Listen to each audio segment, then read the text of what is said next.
Қайырлы күн, құрметті студенттер. Бізде дәріс туристік кластер үшін нарықты зерттеу жүргізу. Дәрістің мақсаты мен міндеттері. Дәріс мақсаты магистранттарға туристік кластерді қалыптастыру және дамыту барысында нарықты зерттеудің маңызын, кезеңдерін, әдіс және практикалық қолдану тәсілдерін меңгеру. Дәріс міндеттері: туристік нарық құрылымын түсіндіру, нарықтық зерттеу әдістемесін үйрету, кластерлік құрылымдар үшін маркетинг зерттеулердің ролын ашу. Төртіншісі, практикалық дағдыларды дамыту. Нарықты зерттеу ұғымы. Зерттеу дегеніміз не және ол не үшін қажет? Туристік кластерді дамытудағы зерттеудің орны мен шешім қабылдауға әсері. Нарықты зерттеу түрлері. Нарықты зерттеудің түрлері. Бастапқы кезең. Бұл сауалнамалар, сұхбаттар, фокус топтар құру.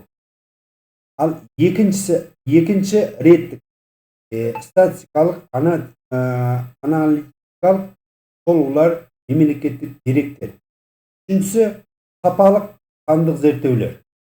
Ал біріншісі бұл бастапқы сауалнамалар жүргізеді, сұхбаттасады. Сауалнамаларды негізгі туризм саласына қатысқан мамандар, туристер, ішкі туристер, осы Қазақстан Республикасындағы ішкі туристер және шетелдік туристерден, тағы да білікті осы саланы зерттеп жүрген, оқып жүрген, білім алып жатқан студенттерден, магистрантуралардан, докторанттардан,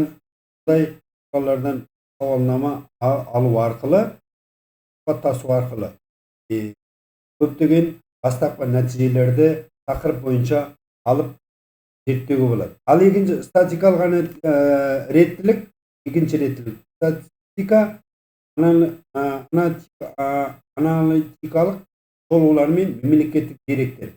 Бұл көбінесе мемлекеттік стат-кезеттерінің сайттарындағы әрбір министрлікке немесе әрбір орган, аудан, әкімшіліктердің өзіндік деңгейге статистикалық мәліметтер бар. Туристердің келу саны, тұтынушылардың саны, кәсіпкерлердің саны, қонақ үйлердің, орналастыру орындарының саны, осы сандарды нелерге талдау жүргізу арқылы көптеген нелерді жасауға болады. Үшіншісі, бұл нақты сапалық сандық зерттеулер. Расында біздер шынайы зерттеу бар. Бағыттар бойынша, аймақтар бойынша, аудандар бойынша, немесе облыстық, республикалық деңгейлерде зерттеулер арнайы экспедициялар немесе арнайы мамандардың жүргізетін сандық зерттеулері қажет.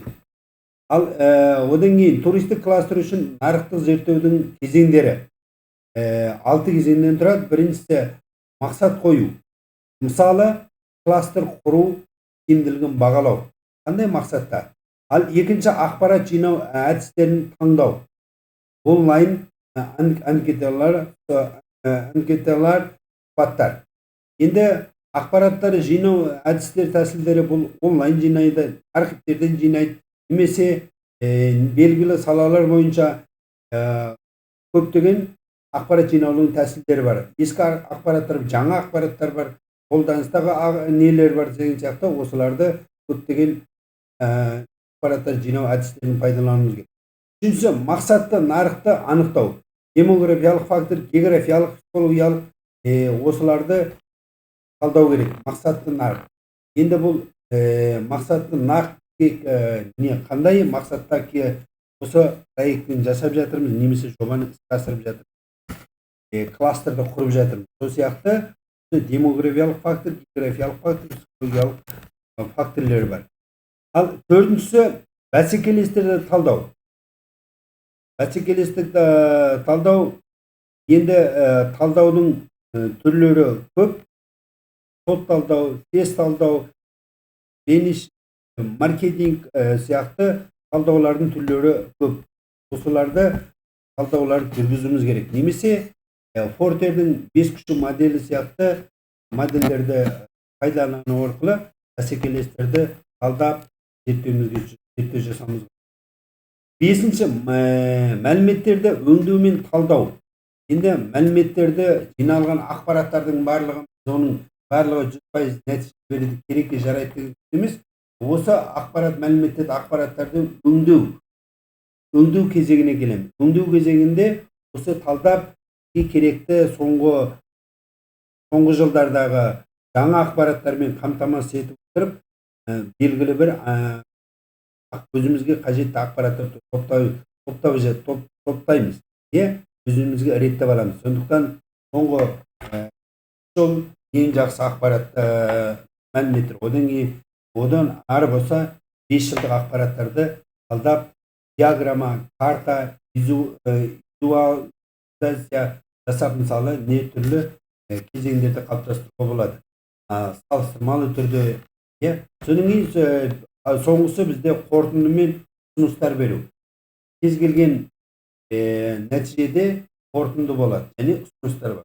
Қорыта келгенде біздің, мысалы, еңбегіміз, осы уақытта зерттелген жұмыстарымыздың қандай кедергілер болды, қандай қиыншылықтар болды, қандай жақсы нәтижелер болды, осының қандай табиғи кедергілер, қолдан жасалған кедергілер болсын, немесе осы зерттеу барысында қандай қызықтарға кездестіруге болады. Осының барлығын орта ұсыныстар әзірлеу, ұсыныс беру. Енді ұсыныстар бірнеше ұсыныстарды ұсыну керек, сол ұсыныстардың ішіндегі біреуін бекіту. Міне, онда осы жұмыстың нәтижесі болады. Енді мақсатты аудиторияны анықтау. Бұл демографиялық, географиялық, психологиялық сегменттер. Ал бірінші. Одан кейінгісі турист бейнесі мен қажеттіліктерін анықтау. Енді бізде осы турист бейнесі мен қажеттіліктерін анықтау, бұл кез келген туристердің қажеттіліктерін анықтау, соған байланысты тур пакеттері жасалады, тур маршруттар құрастырылады. Осыған байланысты сұраныс болған жерде ұсыныс болады. Сондықтан әрбір қажеттілікті біз қажет етуіміз керек. Мысалы, маусымда немесе жаздық маусымда, күздік маусымда, көктемдік нелерде туризмнің қандай түрлері қажет? Мысалы, көбінесе көктемде, жазда экологиялық туризмді, табиғаты тамаша, таулы белсенді туризм түрлері. Ал енді одан кейін жаздың ыстық мезгілдерінде, маусым кезінде танымдық туризм, бұның ең қаты су туризм ішіндегі, белсенді туризм ішіндегі, су туризм, жағалық туризмдердегі демалулардың күшеюі. Одан кейін осы белгілі қоңыр күз салқын кездерде танымдық мақсатта тарихи, мәдени объектілерді аралау, осы сияқты қажеттіліктерді анықтауға байланысты көптеген жұмыстар жасауға. Мысалы, ішкі туризм мен халықаралық туристерді анықтаймыз. Ішкі туристердің сұранысы қандай, халықаралық туристердің сұранысы қандай? Біз осыған байланысты талдау жасаймыз. Ал демографиялық, мысалы, нелісіне байланысты, жынысына байланысты, жас ерекшеліктеріне байланысты, жасөспірімдер, орта жас, егде жас, одан кейін географиялық, қалалық деген сияқты ауылдық, осы психологиялық сегменттер бұл жерде енді әлеуметтік тұрмыстық деңгейіне байланысты, адамдардың танымдық мәдениетіне, әдет ғұрып, салт дәстүріне байланысты нелерді анықтауымыз қажет. Содан нарықты зерттеу құралдары. Бағана зерттеу құралдарында біз басында нелерді біраз айтамыз, енді осы жерде нақты айта кететін болсақ, сот талдау. Сот талдау мықты, әлсіз жақтары және мүмкіндіктері мен қауіптерін анықтаймыз. Ал енді фес талдау, бұл үлкен сот талдауының көбінесе ішкі шағын нелерден болса, ал енді фес талдау мемлекеттік, халықаралық деңгейде саяси, экономикалық, әлеуметтік, технологиялық факторлерге біз талдау жасауымыз керек.